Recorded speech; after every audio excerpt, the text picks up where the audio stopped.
I've gone through some hard times in my life, and we do catch up, and I asked him for advice and things like that. And where I've had to sell myself, like, get up. You literally, like, for me, I've just had to talk on my experience. These business targets have gone from being, 5 million, 10 million, 20 million. But then it goes wider than that, because the company that I work for, there's a lot of families in that company. And, I think the sales team is the lead team in that business for providing for these families. How do you problem solve? Yeah. How do you think outside the box? Yeah. And what separates a good salesperson from a great salesperson? I love that.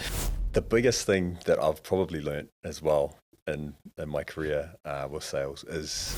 Welcome to another episode of the Zeducation podcast. If this is your first time, look, welcome.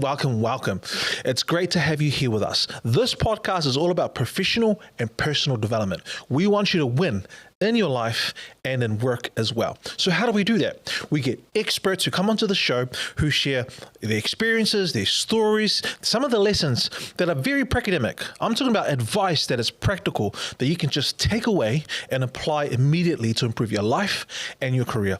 That's what this show is all about. So on this podcast episode, we've got Andre Timothy, who is joining us here today. And today we're going to talk about sales. And sales is more than just convincing people to buy a product or service from you. It's about influence. It's about building relationships that last beyond the transaction. So you definitely want to stick around and learn, how do you do that with people? What are the skills that's required, that I need to learn, that I need to apply, that help me influence and build relationships better with people? So stick around. We want to go back to the beginning. Andre, how did you first get into sales? How did an island boy like yourself get into sales? I guess it's a long story, and it starts a long time ago.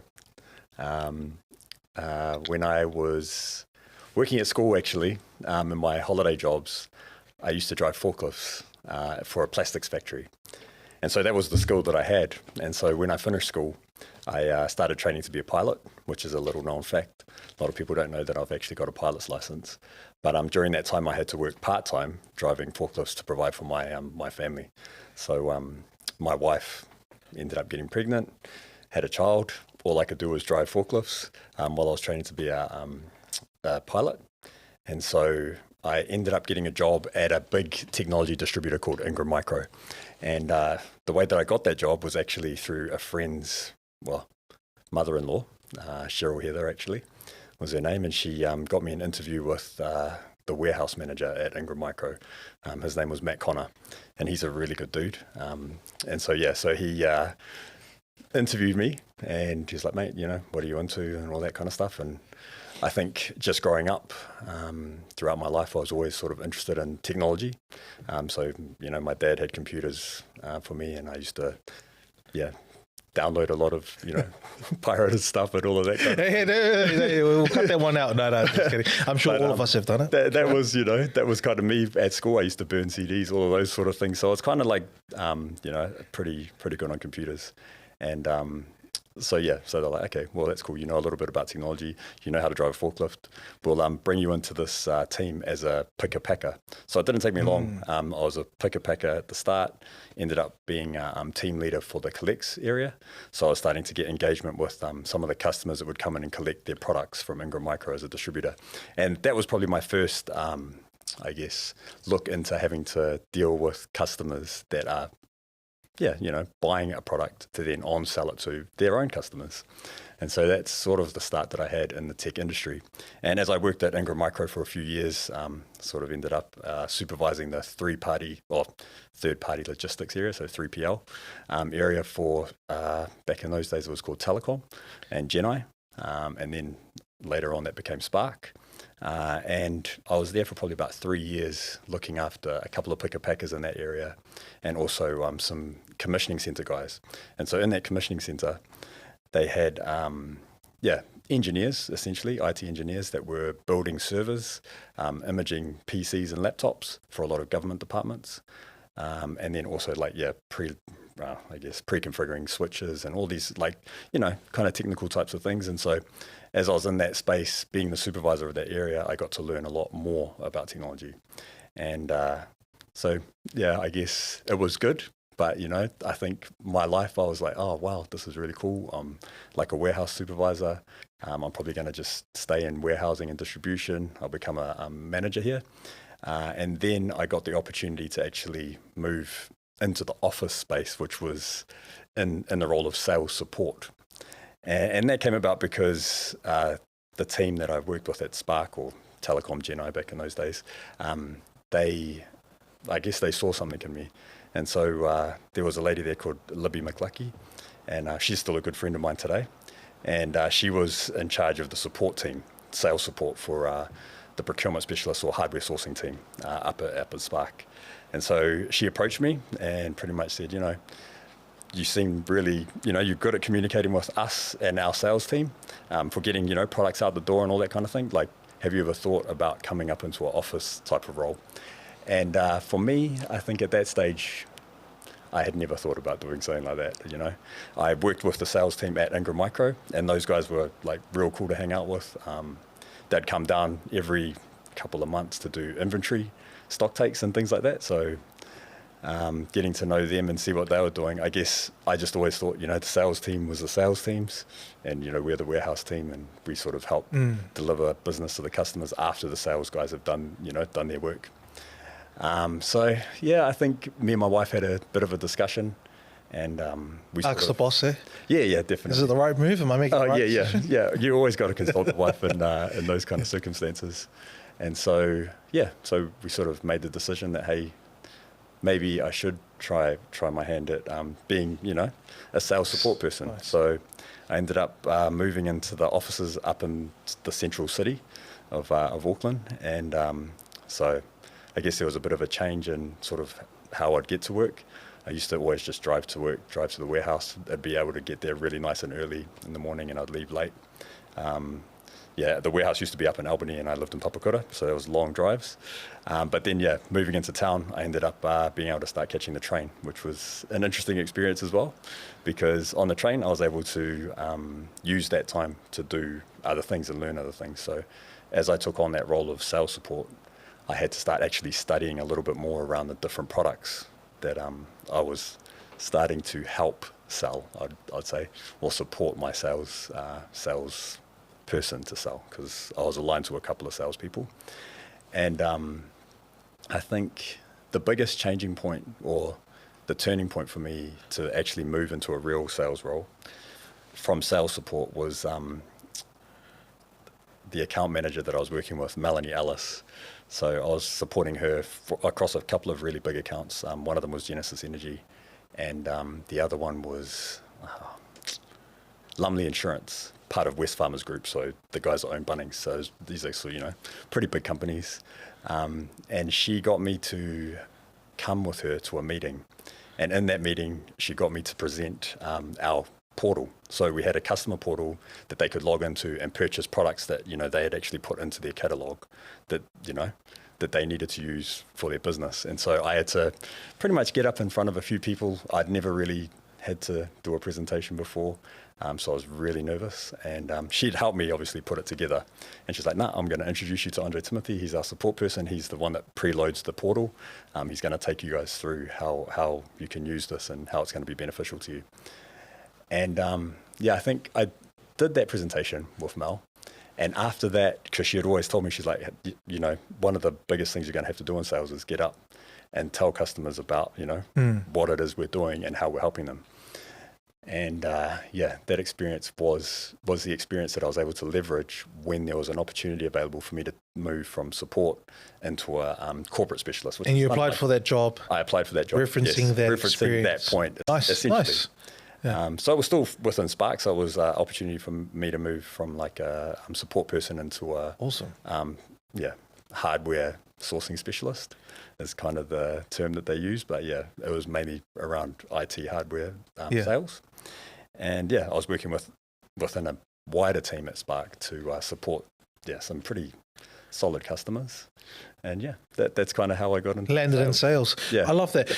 As you were sharing that, and thank you for sharing that, your CV. That's pretty awesome. You like went from like a forklift driver to like working in the warehouse, picker packer, to be a team manager, looking after the team, picker packers, to go into sales support, and then getting into sales.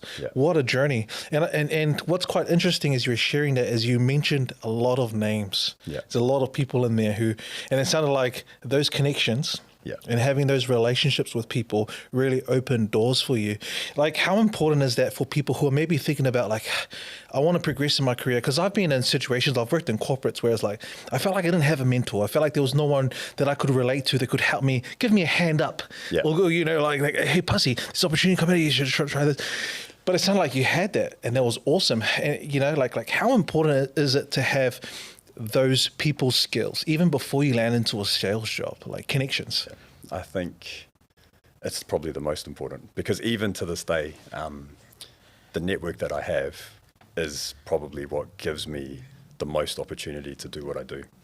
And so, without those people, without me actually being able to build relationships with those people, that it kind of like, you know, they're more than just colleague type relationships. They're definitely relationships where, you know, to this day, I'd be able to reach out to those guys. And, you know, I've gone through some hard times in my life, and we do catch up, and I ask them for advice and things like that. And they help me. And they've got connections too that they can leverage to help me out, you know, further along the way. And it's the same like with, I think, everybody that we know. Everyone's got something that they can help you with. And that's the way that I probably look at a lot of what I do, is just making sure that I, you know, leverage what I've got to help others. But that's, I love that. That's a different way of looking at people, rather than just like, what can you give me? It's like, how can I serve you? And then how can you serve me? I love that. In the end, if you serve others, I think they will just do it automatically, because I think there has been times where you might start thinking along those lines, like, oh, I'll do something for this person, they'll do something for me. But that I don't think that really works out, because sometimes you'll end up feeling a little bit disappointed if that person doesn't help you, like, you know. So what's your mentality now then? Like, if, you know, because I've had that, I've been in sales as well, you know, and sometimes it is commercial, it's transactional, right? Like, you still got to make a sale. Like, hey, like, it's nice we get along. I know your family, you know my family, but like, we still got to make business here. What's your mindset now? Like, when you look at people, your perspective, and how that helps you in sales? I just know that the more people that I help, the more opportunities I'm going to get. That's pretty much it. Like, everybody that I come in contact with, it's kind of like, there's always an opportunity there. It might not be like right now, but, you know, at some stage, there'll be something that you can help them with. So I don't know. And the big thing too is, like, time is important too. So you can't build like awesome relationships with every single person that you're, you know, out there to meet, but you just got to do your best to, you know, represent yourself well. And then they know, oh, cool, you know, I've had a bit of a snapshot of dealing with this person. They seem genuine. They've got some integrity. They're going to, you know, do something. Like, and so I think, generally, if you say you're going to do something, you just have to do it. And I guess that's, when I commit to something, then I do it. But I know, like, it's actually one of my vulnerabilities, I'd say, is that nowadays I start getting a little bit nervous about committing, because I get overcommitted a lot of the time now, because my network is really large, and so there's so many people. Like, I don't like, it's just there's a lot of people that want me to do stuff, and so it's really hard to like handle all of that. And it's just finding that balance, right? And like you said, you know, you might have a portfolio where you look after 100 clients. It's like, you know, you've got to be wise with how you spend your time and where you invest your energy. It takes me back to my sales day when I used to work in Frucor. There was one client who forgot to place an order. It was past the cutoff date. And they were like, what do we do, Pussy? We really need this to make a sale. We need stock on the shelf, It doesn't look good. And I said, okay, cool. This is what I can do for you then. So what I did was I went and picked up the order from Frucor, the warehouse in Manukau, and delivered it out to East Auckland. I won't say the exact client. And I delivered it myself in a little small shuttle type thing. It could fit like 2 or 3 pallets in there. And I delivered it. And we're like, look, I'm going over and beyond. And they saw that. They were like, man, this guy he saved us. And because of that, you know, I was able to get my products in there that would normally be hard to get into stores, my new products, NPDs and all that, just because of that. But then again, like, look, that's a good example, but just being mindful of when you do that and who you do it for and how many times, right? Because you can't do that all the time for everyone. Yeah. I want to go back to when you went from sales support to now being in the sales game. Because how many years have you been in sales now? So I guess I started in sales support in 2009. 2009. Wow. Actually, 2008, sorry. 2008. Yeah. So it's about 17 years now. Yeah. So you just, you've been in the sales industry, just, dealing with clients, wheeling and dealing deals, which is awesome.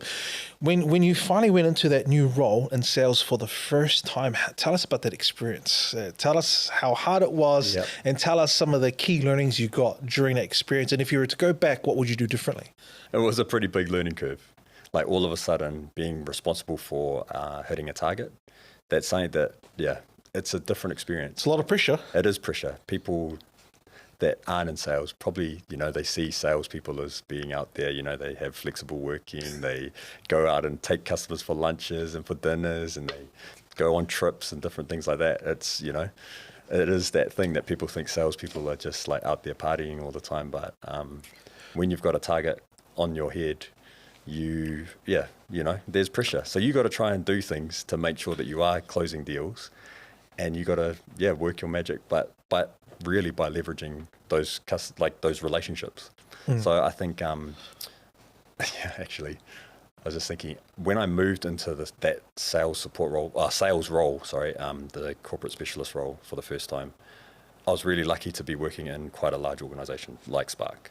So they had quite a lot of training courses available for us, and so I guess I took advantage of some of those, and they had like lots of different plans and understanding your pipeline and your funnel and what stages of deals things are at, and how you need to like break down a target over a year. And so I learned all of those kind of things through that time. But at the start I obviously didn't know, and so there was probably plenty of mistakes that I made.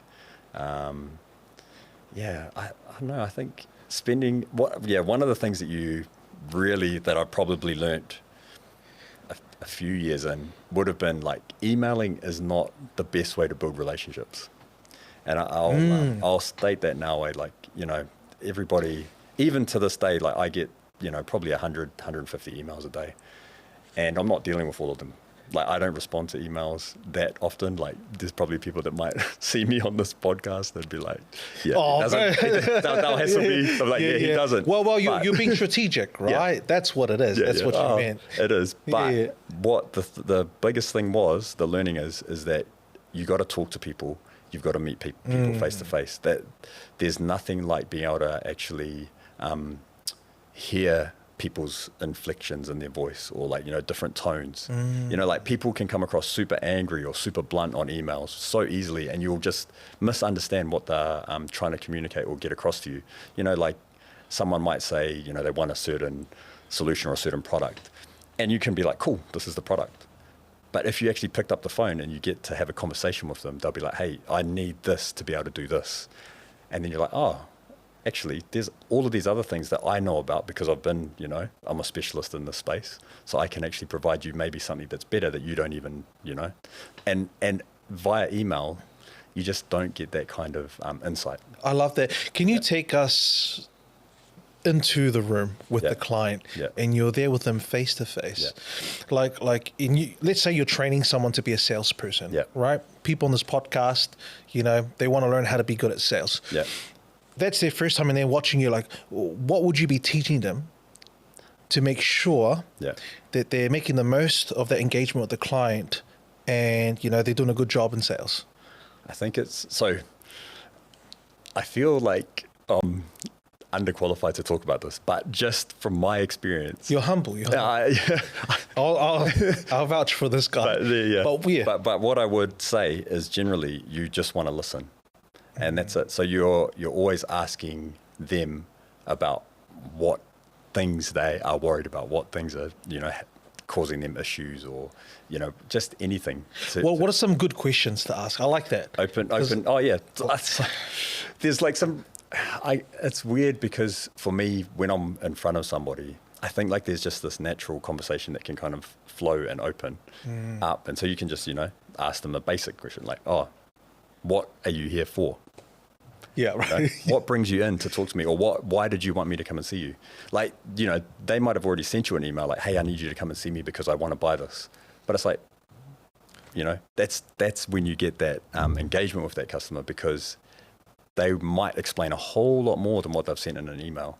And then there's just different things you'll be able to pick up that you'll be able to leverage as well. And if you listen really well and repeat back to them, the things that they've actually said to you, they start trusting you. And it's once they start building that trust, or you start building that trust with the customer, then they understand that something that you might recommend to them, they'll actually take it on board and think about it. I like that.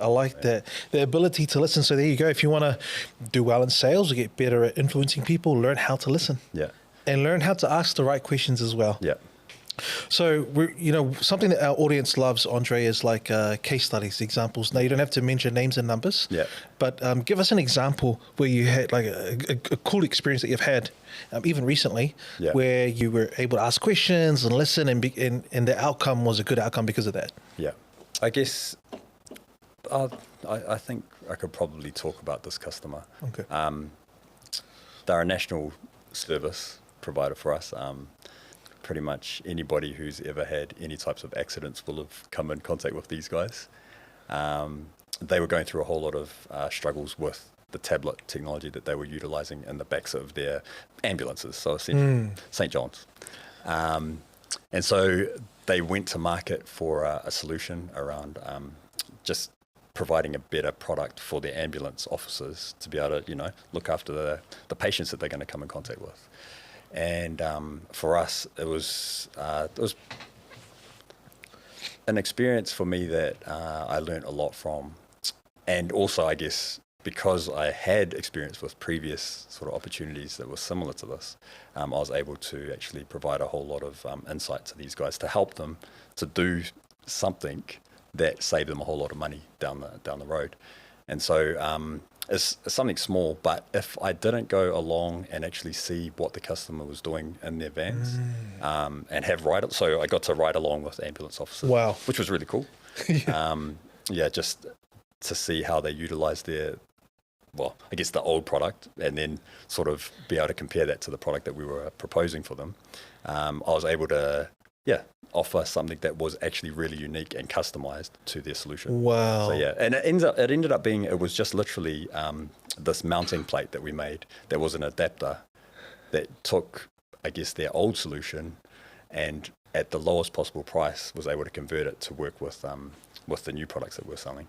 And so, there's just little things like that if you don't really have the experience to lean on, or even actually the relationships into the guys that I was able to leverage, we wouldn't have been able to provide we could have provided a solution, but it wouldn't have been an optimal solution that St. John would have been happy with, I guess. That's amazing, and that led to closing a really big deal. That is awesome. You know what I love about that experience is that you actually went out there and spent time with them and troubleshooting live in person.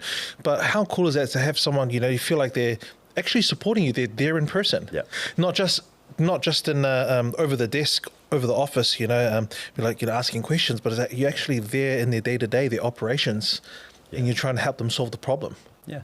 I think one of the big things about being a salesperson too, that is it's a requirement, is being curious. So I love that. That's one thing I would say as well, that most salespeople that are really good at their jobs, they're quite, inquisitive and curious about how things will work. I think, especially in our space, you really do need to get creative and really get deep in understanding exactly what customers want to do and why they want to do it that way. And so that curiosity that I think I naturally have, and a lot of the people that I work with have, that really enables you to provide a better service or better solution to customers. Would you say that's part of building deeper relationships with people, is understanding their why? Understanding them, understanding what's important to them? No, definitely. That's it. You really just have to understand why. Yeah. And I think, once you get that as an understanding, it's just natural that you'll end up becoming successful at what you're doing. your experience and what you shared with me about what you did with St. John's and went there in person. Yeah. This takes me back. I'm not too sure why I want to talk about this, but it's come to mind. I'll share it anyway. Maybe something will come out of it. But when I was applying for the Frucor sales job, obviously they have the interview, the panel, and they gave me a bit of homework before the interview. Yeah. And the interview was I had to pitch. So they gave me a case study. Plus, here's the product. It was one of their new V drinks, energy drinks. And we want you to pitch it and sell it to us. Yeah. And there was like 4 of them there that I had to do it. But before all of that, I did all my prep work. So troubleshooting. So I actually went into New World, one of the New Worlds. And I looked at their shelf and I was observing the product, and I was asking the staff questions. They'd be like, hey, what do you think of this product? And I was asking random customers, hey, what do you think? Did you notice that? Why didn't you notice it? Where do you think it'll be better placed on the shelf? So I did all my homework. And I even asked the person over the counter, because I went and bought one because I had to take it home and study. So I did all of that, and then I put my pitch together. And when I went to go pitch to the panel, I said, look, this is what I did. And this is what I found. I actually went to New World. I actually got the product. I observed it. I asked people a question, and I found the problem. Here's a solution, and this is how I think we're going to make sales. Boom. And I got the job. I got the job. But I think the moral of the story here, and coming back to what you're saying, is go over and beyond. Like, be very curious. Like show the customer that you care enough about their problems to go and do research about it. And to spend time with them understanding it. No, definitely. And then you can better survey. So that's why I wanted to share that. I felt like there were some dots that connected there. But hey, I wanna brag about you a little bit here, and please don't be modest, but you won an award with HP. Tell us a little bit about that award and why you got that award, what you got recognized for. 2021, I ended up winning HP Distribution Salesperson of the Year. And so, this is a national award, which I think for myself, definitely was probably the mountaintop of awards that I've probably ever wanted to win. And it's quite funny because me being the humble type of person that I am, I pretended that I didn't want to win it. But really, when I was told that I won that award, I was like quite shocked. But inside, really, I was honoured. I think that was so inside myself, I was like, holy crap! I've been selling HP products into the business market for essentially 17 years, and so the last sort of 2021. So the last 8 years, I guess, leading up to that award, I was mainly specialising in selling HP point of sale systems, which when we started selling those in New Zealand, when I started in that role, there wasn't a huge penetration of those devices, across a lot of the retailers that there are today. And so it is something that I'm quite proud of. When you walk into lots of retail stores these days, you'll see HP point of sale products on their counters. And so, that's essentially what I got recognized for. But also I think it's more just the fact that, I've leveraged these relationships with so many people across the HP business for so many years, that they felt like I deserved some recognition, and I was happy to receive that, and it was definitely an honor for me to get that reward. Well, man, that is huge, and especially for our Pasifika people to get into those spaces in the first place, and then to also stand out in the crowd in a humble way. But it shows that, if Andre can do it, there's no, you can do it too, so he's a good role model, good example here for our people. With that, what separates a great salesperson from a good salesperson? Because, to win awards like that, you've got to be doing something extraordinary. Like you got to be standing out. You're not just any other salesperson. You're like one of the top. I think, the big thing is, I guess, your reputation has to be well known across whatever industry vertical you are. And I don't like saying that I'm well known, but I think, across the tech industry, I probably, am the person that most people would think of when they need to buy something in a retail technology environment. They'll probably think, I need to contact Andre. And so, I get a lot of business that way by having that kind of reputation. So that sort of is what makes you a great salesperson. But I don't know that it's a great salesperson or if it's just you're a great person because people just like doing business with you. So, yeah, I think like one of the things that I was going to touch on as well, just in learning to be a salesperson. Another person that like I look up to in the sales game is Christian Cook, and he always taught me when I was in my corporate specialist, like my first sales role. He was the one that taught me that like if a customer comes to you with a problem, and you've got some solutions or you've got some things that you can't provide, or that you have to be able to understand exactly what like problem they're trying to solve, and then you just need to figure out a temporary fix to just take them through a time until you can actually provide like the final solution for what the customer wants. And so I think the mentality that he gave me in that space when it comes to being a great salesperson is just because you like might not have the right products at that exact time to solve a customer's like maybe the issue that they're bringing to you at that point, there might be something else that you can do to help them just in that time or in that space to just get them through what they need to get through if you really think about it. And so there is always some alternate, like I don't know, some alternate solution that you can work in, especially in the tech industry. There's always different workarounds that you can get around. And I think some of the examples that I've probably had where that's relevant would be, in the hardware space, there's always lead times on products. And so with retailers, they'll be opening a store, and they're like, crap, we need product on our counters to be able to sell, the stuff that's in our stores that's opening on this day.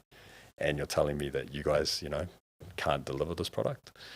And so then you got to go around and be like, hey, man, who do I know? I've got customers that have got old gear. I've got customers, and you start pulling all these different, like, behind the scenes kind of strings to be able to get a solution that's going to work for these people and help them get through that, that urgent deadline, get something sorted. So Christian really taught me that, you have to try and just think outside the box of solving people's problems, not just with products that you might have, at your disposal then and there, or even products that you might have at your disposal, but they're not there. You got to just go back and figure things out. I love that. Oh, wow. So Christian, he's like a general manager now for some big business, but actually Sparks Health business, I should say. But he probably doesn't know that, but he really had an impact on me when I was working under him. So he was a executive or client exec, I think, at that stage, and he just always told me, he's like, mate, if a customer comes to you for this, just a product, you need to actually figure out what are they doing with that, and then dig a little deeper. And that's that curiosity piece again coming up. Well, there you go. And you heard it on this podcast, Christian planted that seed in you, that mindset, the mentality that's helped you. It's like, hey, look, I understand their problem, and if you can't solve it yet, find a temporary solution. Because what that does is like, look, I can't solve it yet, stay with me and we will eventually solve it, but this is what I can do for you now. And I think that's the question you got to ask yourself is like, if I can't solve it completely just straight away, what can I do for now to help the client? That's cool. And now that's a seed you're paying forward to us, like to our listeners. And think about that. There's always a way. There's always a way, whether it's temporary or long-term, there's always a way. But the other thing that I loved about your experience is you're able to pull strings because you had connections. That's it. Right? Yeah. You're able to put together a temporary fix. So putting together solutions sometimes require, obviously, your own resources, your own skill set, but it requires the other resources and skill sets of others. And that's where the connection comes in. And that reputation that you talk about, you got to earn that. Right? It doesn't come for free. No, it doesn't. It's not just like, oh, cool, you got some sort of fancy title. Oh, you're able to do that. Cool. But it's like, who are you? What have you done for me? Like value. And that's where you build the trust. And the more you help them solve problems, the better your reputation comes over time. And I love that.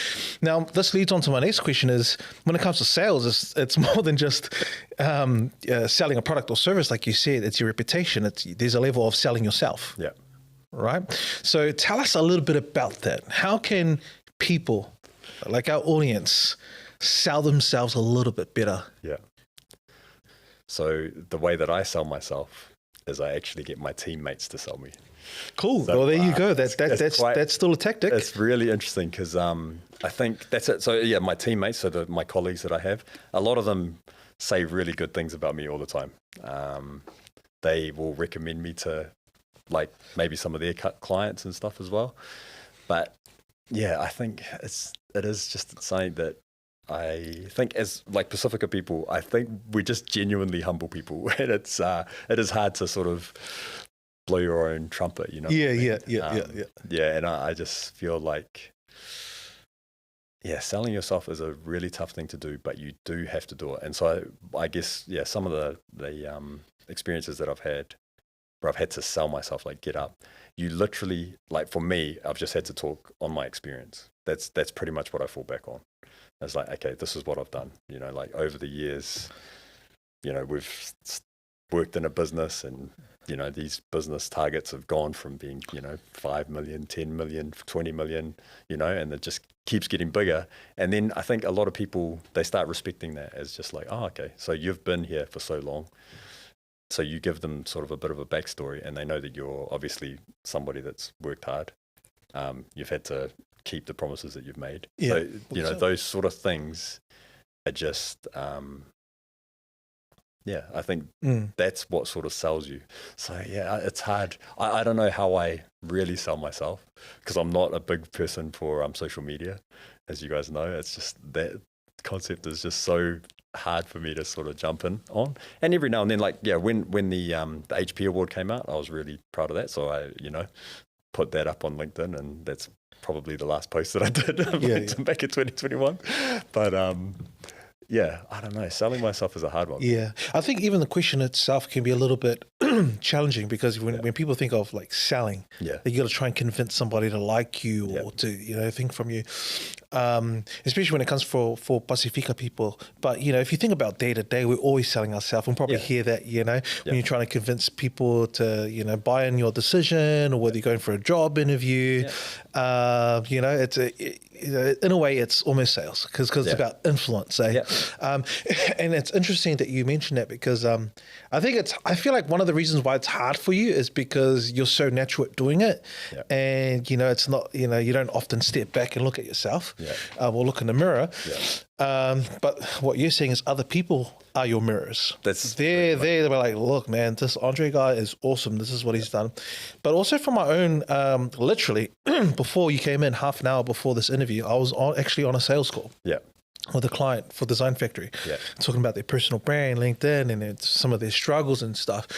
And, you know, like, but if, you know, we're always going to find people a bit iffy. And then, you know, sometimes what helps give them reassurance is giving them examples or proof or evidence. Definitely. And that's when I talk about like, oh, look, I was able to do this and this, and I was able to do that. And then when you name drop big companies, like, oh, you know, Fatuora or Spark, oh, yeah, I want that too.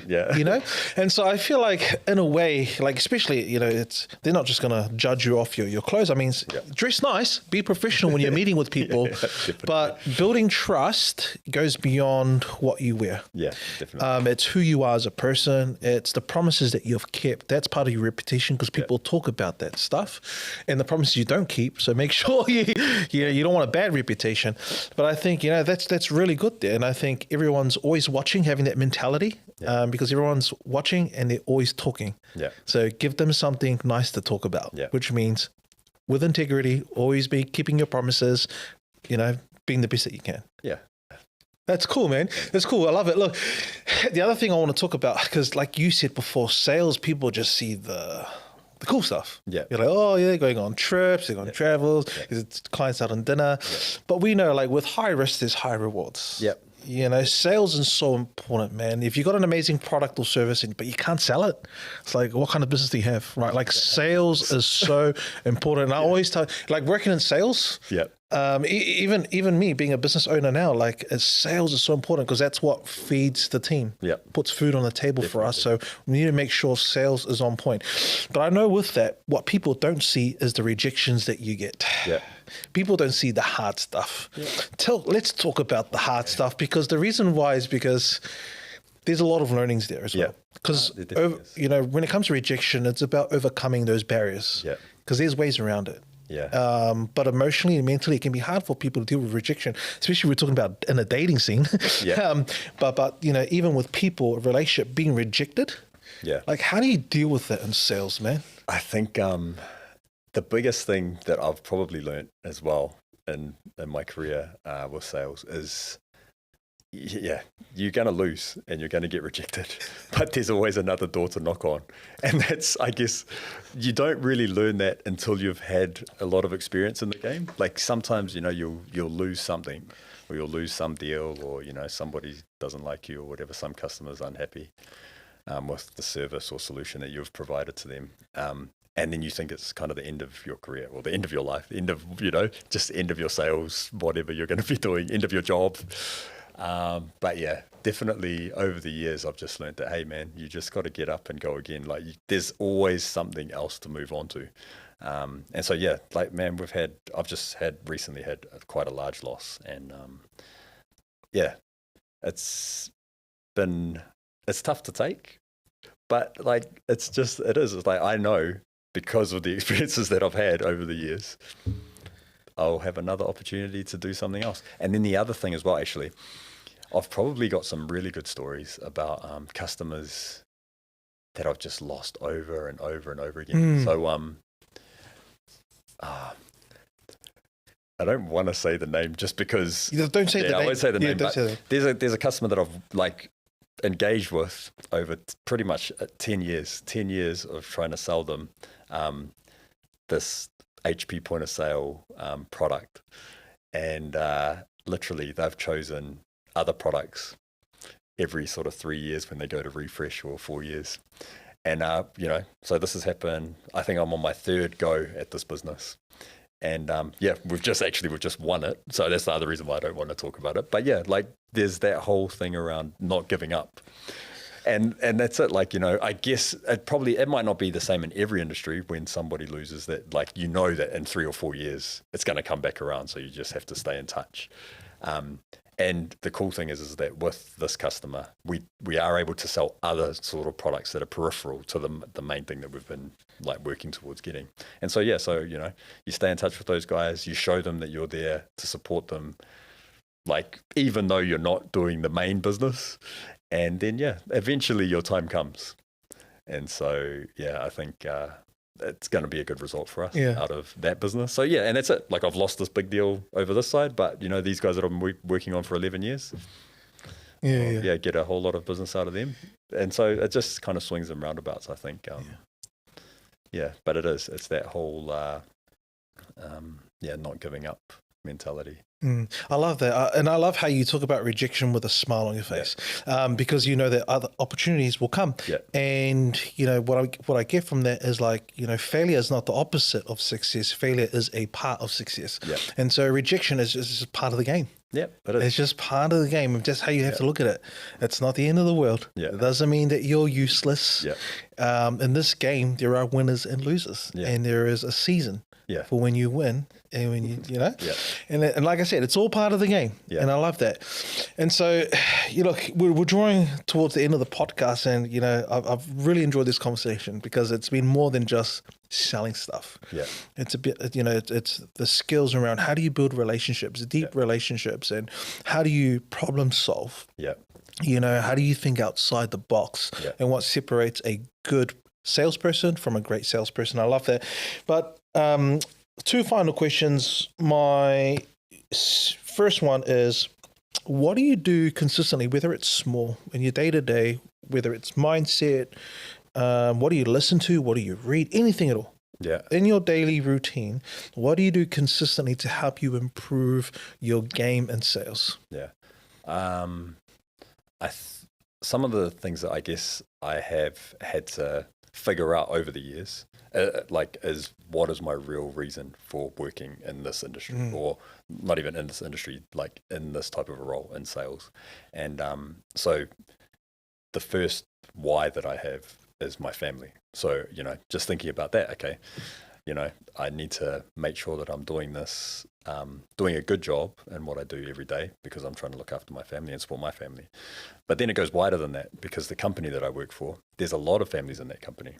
And, I think the sales team is the lead team in that business for providing for these families. So, you know, we have accounts people, we have warehouse staff, we have service technicians, we have all these guys that aren't in a sales team. They've all got families too. And so for me, it's like, okay, cool, I need to think about their families. So then I've got all of these, like, there's just this really big reason why I need to be good at sales. So like, this is what's probably driving the fact that I, you know, have these, I'll talk about some of the things that I do to make sure I'm better, but I've got that why. And then even there, I realized that, okay, cool. That's a great reason, because everybody, in my opinion, you know, you're going to look after your family. You want to look after your friends' families if you're in that position. But then specifically for me, I had to think of like, what is something that I do with the technology that I'm providing that is a big reason for why, you know, why I'm trying to help all of these clients. And my why for what I do just in my role is to make sure that consumers have the best experience at a retail store possible. So I want everybody that needs to buy any product from any retailer in New Zealand to be able to go into that store and just be able to get what they want efficiently and easily and just conveniently, and just, you know, no friction involved. Just go in, deal with the salesperson that's in a store, go to the counter, check out what they want, and then just go. And, you know, have no, you know, no hold-ups or no hassles. And so that why helps to drive, you know, like drive me in improving for what I do. And so I guess my routines are definitely like, I wake up in the morning early. I'll generally take care of myself, so do some fitness type of things. At the moment, I'm doing a lot of like running. Awesome. Just because I've had some injuries, so I don't hit the gym very much. But yeah, you know, that kind of thing helps with your mental game. So starting your day off strong. I don't generally eat too much, but I'll drink a lot of water so I stay hydrated. I'll get to the office and yeah, I'll just pretty much make sure that I run through actually before I get to the office, I'll have run through what my day is. So like, you know, have I got customer meetings that day? You know, what kind of opportunities or sales am I working on that need to be taken care of that day, so that I've already prepared myself. So preparation is really important, because you don't want to turn up, you know, at the start of your day and you realize you've got some big customer meeting and you haven't dressed appropriately. Like, that's kind of one of the things that I've had to learn from, because I've turned up to the office maybe in, you know, really casual clothes, and then realized like, oh shit, I've got like somebody really important coming in, and now I look like this, and I have to figure out what I'm, you know, going to wear. So you do have to think about things like that. So being prepared for your day before you hit the day is definitely something that I do. And then yeah, I listen to like different podcasts, and it's interesting because they're not all sales related podcasts. Like, there's a lot of podcasts out there that like kind of shorten down different books and things like that. So like What You Will Learn is a podcast that I listen to sort of help give me insights on different books, or remind me about books that I've read. So, you know, sometimes I'll listen to those things on my way into work. And then yeah, there's just, I don't know, like that's kind of it. And then yeah, when I get to work as well, like it's just checking in with my team. So I've got quite a few colleagues. I guess in our sales team we've got about 12 salespeople. I guess I'm sort of one of the senior. Well, because I am one of the seniors, because I'm the enterprise team leader. And so as we get into the day, we're kind of just checking in with each other, because I think this is something else that I learned probably a couple of years after getting into sales was, and it's a really cool slogan from IBM. So it's in the IBM sales training things. They always say selling is a team sport, and it really is. Like sales, no matter who you are, like people think, even that St. John example that I talk about, it wasn't just me that, helped. I had we had the reseller involved. Matt Goody, he's a sales beast. Like you meet this dude, he's like actually way up there when it comes to sales. But, he was able to put me into the right place to help, get this big solution put together, because he knew that that's my specialty, and so we have that. Then we also have the service guys that had to help me design this piece. So it's not like I just designed it myself. I went to my service techs, then they designed the prototypes. Then the prototypes go to the actual manufacturer, and the manufacturer cuts the prototype up. Then we bring it back, we test it all out. So there's 7 or 8 people that are involved in this thing. And it's not just, so I guess, you got to check in on your team and really work with your teams to get to the successful results that we've had. So, I think I've really deviated from what probably the No, you haven't was. Deviated at all, actually. You've and I love the pattern that you keep nailing on the head is people, whether that's clients, whether that's your team. And I love that. Like sales is a team sport. Look, if our audience is not excited, they haven't been listening properly. Because this podcast, Andre's been sharing so much here.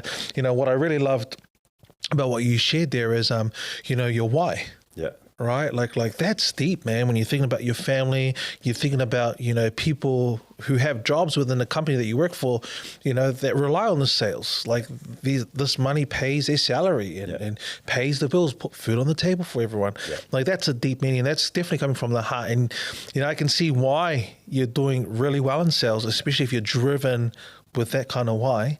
It's like when times get tough, like we tend to go back on our why, and that's what keeps us going, keeps us driving. Now, the other thing that I really loved about what you shared was success starts before you meet the client. Like sales, that's how you wake up. It's how you start your day. It's how you plan and visualize a day before you just go in and actually do the job. So success starts way before you meet the client. And I love that. It's very powerful. Again, like you've been very generous with your time and sharing your experience. We're definitely much better for it. My final question is this. Reflecting back on the conversation that we've had today, for our audience, what's one thing you want to leave with us that we can apply right now to improve our sales game?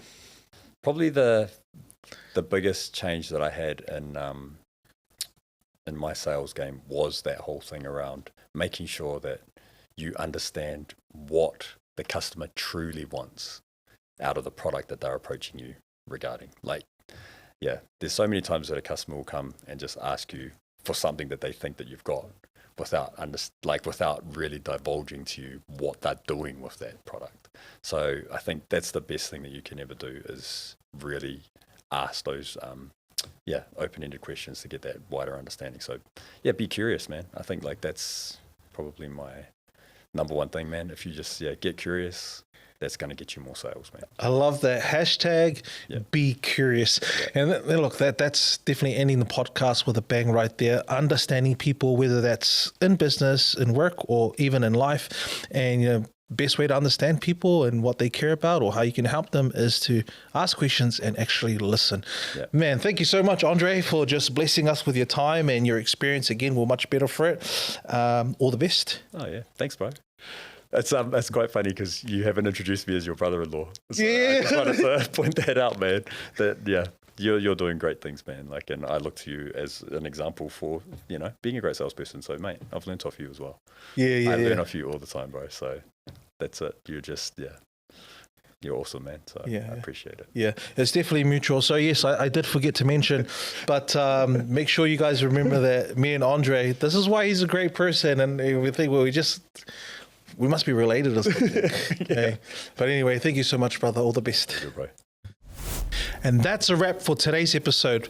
If this conversation gave you something valuable, do me a favor, share it with someone who needs to hear it. And if you haven't already, hit the follow or subscribe so you never miss an episode. This show is all about helping you unleash your greatness, and the more we grow, the more we can bring you content that truly makes an impact. Thanks for being part of the Zeducation podcast. Let's keep pushing forward, and I'll see you next time.